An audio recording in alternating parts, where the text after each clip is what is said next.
नमस्कार दोस्तों, स्वागत है आप सभी का स्टॉक चरित्र में। तो आज हम बात करेंगे मार्केट फोरकास्ट के बारे में, जो कि 23 फरवरी 2022 के लिए है। तो चलिए चर्चा शुरू करें। तो जैसे कि आप देख ही रहे हैं कि 19 अक्टूबर से मार्केट रेगुलरली नीचे की तरफ आ रही है और 19 अक्टूबर के लेवल पे एक हमारा लोकल टॉप बना था और उसके बाद से मार्केट अभी नीचे की तरफ ही चल रही है। 4 महीने लगभग हमारे हो चुके हैं और तब से अभी तक हमने कई बारी बात कर ली है कि मार्केट क्यों नीचे आ रही है, क्या इसके प्रोबेबल रीजंस है अपने टेलीग्राम चैनल के ऊपर। तो आज एक कंसोलिडेटेड एक व्यू लेकर आए हैं कि कौन कौन से ऐसे मल्टीपल पॉइंट्स है जिनकी वजह से मार्केट के अंदर गिरावट आ रही है। उसके बाद हम ये चर्चा करेंगे कि जो गिरावट आई है उसको जो फंडामेंटल और टेक्निकल किस तरीके से देखा जाए। तीसरी चीज़ हम ये जानने की कोशिश करेंगे कि इतने टाइम के बाद अब मार्केट का कितना और टाइम बचा है इसकी बॉटम बनने में। तो सबसे पहले एक कोट हम आपके लिए लेकर आए हैं, corrections are an integral part of life in share market and it is temporary in nature. कि जितनी भी करेक्शन आती है या जो उतार चढ़ाव हमें ज़िंदगी में देखने को मिलते हैं वो एक टेम्पररी होते हैं नेचर में, लेकिन ग्रोथ और जो डेवलपमेंट है किसी एक इंडिविजुअल की हो, मार्केट की हो, कंट्री की हो, वो इनएविटेबल है, वो होनी ही होनी है, निश्चित है वो चीज़। इसलिए जो भी बुरे फेज़ होते हैं, जो डाउन साइड के फेज़ होते हैं लाइफ के या शेयर मार्केट के, उसमें थोड़ा सा पेशेंस रख के रेगुलरली काम करेंगे, साथ में सीखेंगे तो हम उस फेज से जल्दी बाहर आएंगे। जो रशिया और यूक्रेन का जो कॉन्फ्लिक्ट है उसकी वजह से क्यों इंडिया गिर रहा है, क्योंकि इन दोनों से तो इंडिया का कुछ खास डायरेक्ट लेना देना है नहीं, लेकिन उसकी वजह से इंडिया क्यों गिर रहा है, पूरी जो वर्ल्ड इकोनॉमी है वो क्यों गिर रही है, उसके ऊपर हम चर्चा करेंगे। तो हमारा जो पहला पॉइंट है रशिया यूक्रेन कॉन्फ्लिक्ट।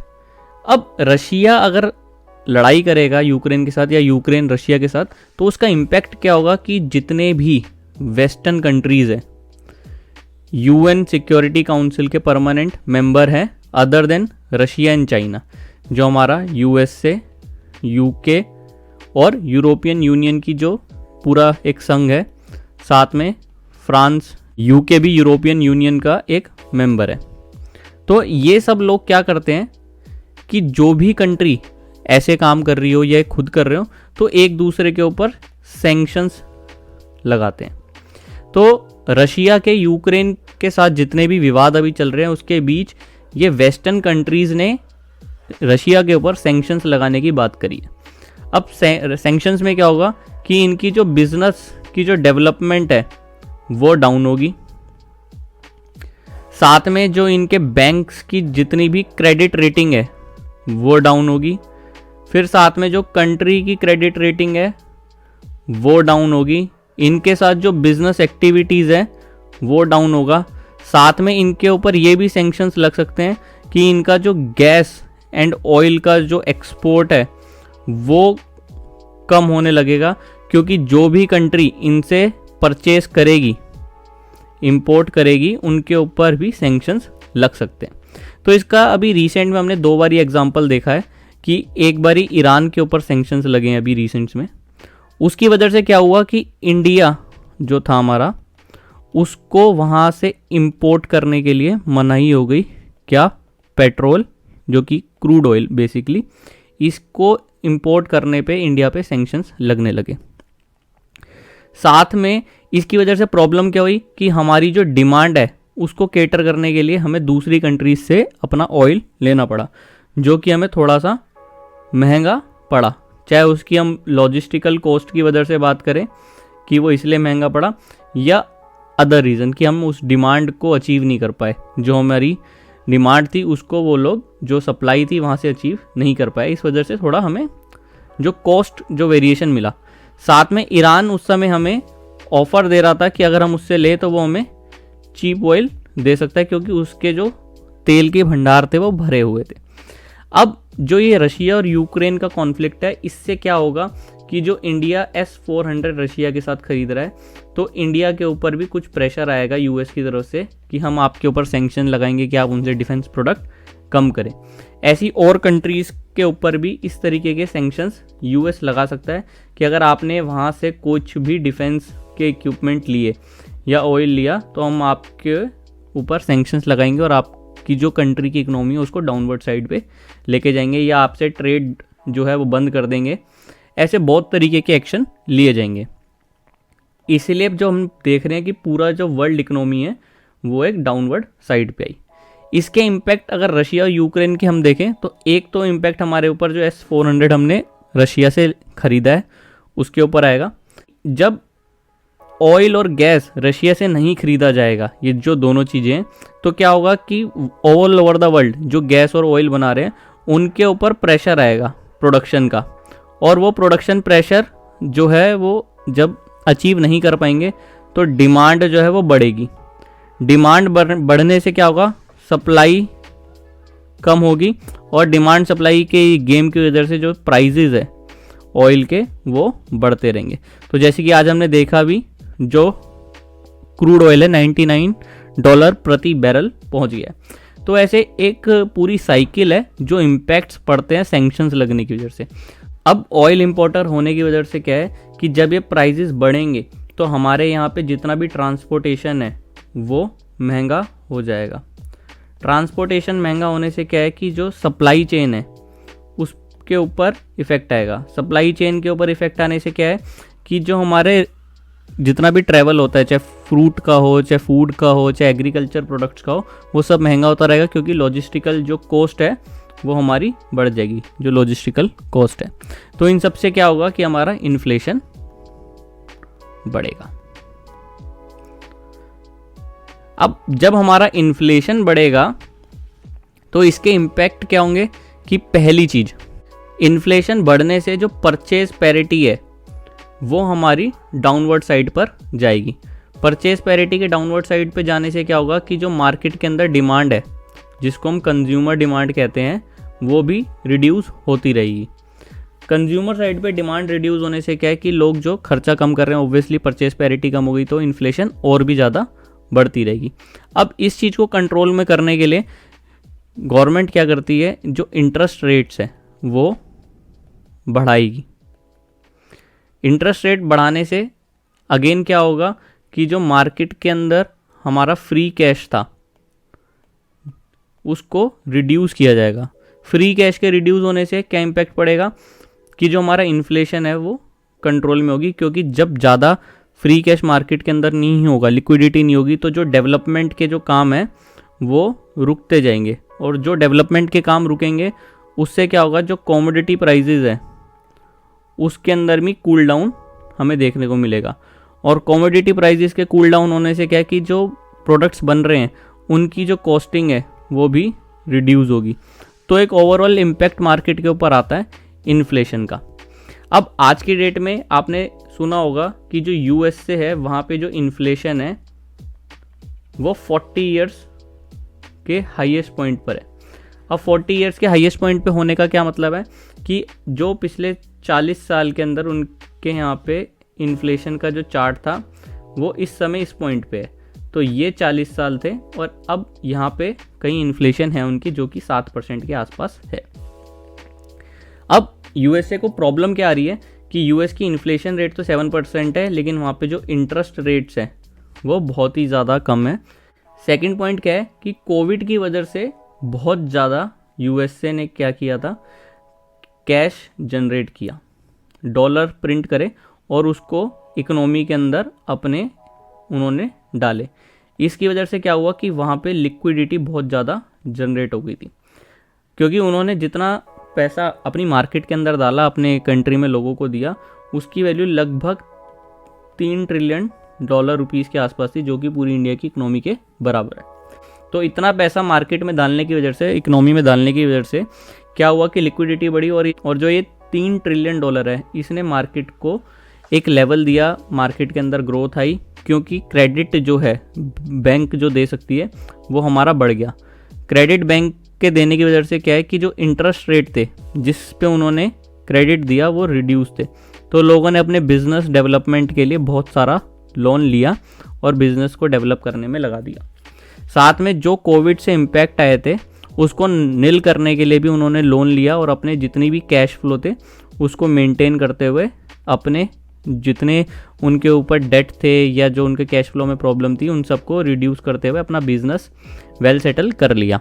अब बिजनेस जो वेल सेटल है कि जो इंफ्रा की जो साइकिल है वो चल पड़ी, और जो इंफ्रा की साइकिल की वजह से जो कॉमोडिटीज़ है उसके प्राइजेस बढ़े, जिसकी वजह से रेगुलरली क्या हुआ कि कॉमोडिटीज़ बढ़ गई, ऑयल बढ़ गया, और ऐसी जो रॉ मटेरियल की चीज़ें हैं इनके बढ़ने से क्या हुआ, जो प्रोडक्ट की वैल्यू है वो भी बढ़ गई। प्रोडक्ट वैल्यू बढ़ना जो कि इन्फ्लेशन जो कि हम देख रहे हैं। तो बेसिकली एक पूरी साइकिल है कि जो सैंक्शन लगे, सैंक्शन से जो कॉमोडिटीज़ की वैल्यू है, ऑयल की वैल्यू है, गैस की वैल्यू है वो बढ़ेगी, उनसे लॉजिस्टिकल कॉस्ट्स बढ़ेगी, कॉमोडिटीज़ के प्राइस बढ़ने से प्रोडक्ट की वैल्यू बढ़ेगी। तो एक साइकिल है जिसका इम्पैक्ट इन्फ्लेशन के ऊपर आता है और इन्फ्लेशन राइज होती चली जा रही है। अब इन्फ्लेशन को कंट्रोल करने के लिए यूएस फेड ने क्या किया है कि अपने यहाँ पे रेट हाइक करा है। तो जैसे कि हम बात करें, इंडिया में एमपीसी है, मॉनेटरी पॉलिसी कमेटी, तो वो रेपो रेट और रिवर्स रेपो रेट की बात करती है। ऐसी फेड जो है यूएस में वो भी इंटरेस्ट रेट बढ़ाता है, जिससे कि क्या होगा कि मार्केट के अंदर जो फ्री कैश है उसको वापस बैंकिंग सिस्टम के अंदर वो लेकर आते हैं। बैंकिंग सिस्टम के अंदर पैसा लेकर आने से क्या होगा कि मार्केट के अंदर जो फ्री कैश है वो रिड्यूस होगा। फ्री कैश रिड्यूस होने से अगेन कि जो लोगों के पास पैसा है वो कम होगा, तो वो जो अपने बिजनेस में जो डेवलपमेंट में पैसा लगा रहे हैं वो रेगुलरली डाउन होता रहेगा, जिसकी वजह से क्या होगा कि चीज़ों के जो दाम है वो कम होने शुरू हो जाएंगे। अब तीनों चीज़ें ऑलरेडी हो चुकी है। जो रशिया का काम था वो अभी एकदम क्लियर है कि वहाँ क्या हो रहा है। साथ में इन्फ्लेशन हमें पता ही है कि 40 ईयर्स के हाई पर है। और थर्ड, हमें पता है कि यूएस फेड जो है रेगुलरली रेट जो अपने इंटरेस्ट रेट है उसको बढ़ाएगा, जिससे कि इन्फ्लेशन को कंट्रोल किया जाए। तो अभी तक जो चीज़ें चल रही थी उसमें स्पेकुलेशन था कि ऐसा हो सकता है, ऐसा होगा, लेकिन अब ये तीनों के बारे में मार्केट क्लियर है। अब हम बात करते हैं कि जो शेयर मार्केट है वो हमेशा वे अहेड देखता है रियल टाइम सिनेरियो से। जैसे कि आप देखेंगे कि कोविड के टाइम पर मार्केट जनवरी से ही गिरने लगी, और जिस दिन लॉकडाउन अनाउंस हुआ था उसी दिन मार्केट में बॉटम लगा, जो कि 24 मार्च को लगा था। तो जब लोगों को लगा कि अब लॉकडाउन लग गया है, अब तो मार्केट और नीचे जाएगी, लेकिन मार्केट ने तभी देख लिया था कि अब मेरे को ऊपर चलना है।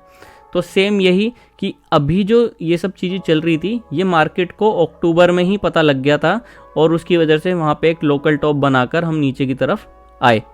अब नीचे की तरफ हम आए तो अब ये सारी चीज़ें एकदम हमारी क्लियर हो चुकी है।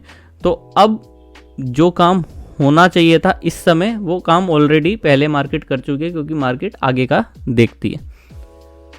तो अब हम निफ्टी के चार्ट के ऊपर बात करें तो ये हमारा, हम बात करते हुए आ रहे हैं, ओ है, ये हमारी पूरी वेव एक थी जिसका हम 1 2 3 4 5 बना चुके हैं। ये हमारा पूरा बी था। अब हम सी में थे कहीं, और हमने बात करी थी पहले कि 1 2, ये हमारा 3, और कहीं हम 4 बनाएंगे और 5। इस वाली कैंडल पे हमने बात करी थी, जो हमारी 16 तारीख वाली वीडियो थी, उसमें हमने बात करी थी कि अभी ऐसे सोचने की ज़रूरत नहीं है कि हमारा बॉटम लग गया है, अब हम ऊपर की तरफ जाएंगे। बहुत अच्छी ग्रीन कैंडल बनी है। हमने तब भी कहा था कि ये वाली जो हमारी रेंज है, कि हमारी जो ये रेंज है 17,500 से लेके नीचे की तरफ 16,800 की, इस रेंज के अंदर अभी हमें मौका मिलने वाला है, और इस रेंज में हम बाय कर सकते हैं मार्केट को, और उसके लिए हमें अपने फाइनेंशियल एडवाइज़र की मदद लेनी चाहिए। और आप देखेंगे कि वापस 6 दिन बाद हम इसी लेवल पे आ गए जहाँ पे हम गिरे थे उस दिन। तो मार्केट मौका देती है दोबारा। जैसे कि आज की आप कैंडल देखेंगे तो एक बुलिश पैटर्न बना है, और अभी एक हमारा जो लेवल है जो हम अभी भी नीचे की तरफ लेके चल रहे हैं, सारे लेवल सेम है, कोई चेंज नहीं है व्यू के अंदर। जैसा हम इस पॉइंट से जब हम मार्केट गिरी थी और हमने जो चीज़ नवंबर दिसंबर में चर्चा में लाए, वही सेम व्यू अभी तक हम लेके चल रहे हैं कि फ्लैट करेक्शन है। फ्लैट करेक्शन के अंदर किस तरीके से काम होगा ये समय आने पे पता लगता है, लेकिन जो पैटर्न फॉर्मेशन है, जिस तरीके काम है, वो हम ऑलरेडी नवंबर से अपने चैनल पे बात कर रहे हैं। आप चाहे तो हमारा टेलीग्राम चैनल ज्वाइन करके उस पर देख सकते हैं कि हम यही चर्चा कर रहे हैं या नहीं कर रहे। तो अभी ये हमारी एक रेंज है, और इस रेंज के अंदर अभी हमारे पास जो है मौका है कि हमारा काम जो चल रहा है उसमें हमें यहाँ पे कहीं ना कहीं बाइंग की अपॉर्चुनिटी मिलती रहेगी। 2 केस की हमने बात करी थी। पहले केस की हमने ये बात करी थी कि जो हमारी सी वेव है, तो हम यहाँ से कहीं नीचे की तरफ इस तरफ जाके यहाँ अपना बॉटम बनाएंगे और फिर ऊपर की तरफ चल पड़ेंगे।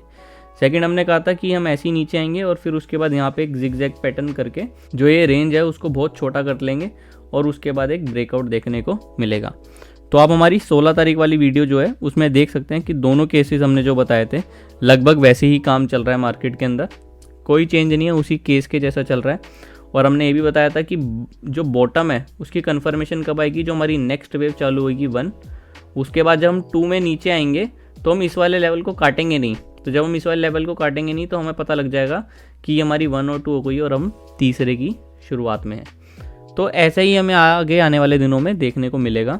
ये 2 हमारे केस हैं, पहला दूसरा, इन दोनों के अंदर ही आपको मार्केट के अंदर दिखाई देगा।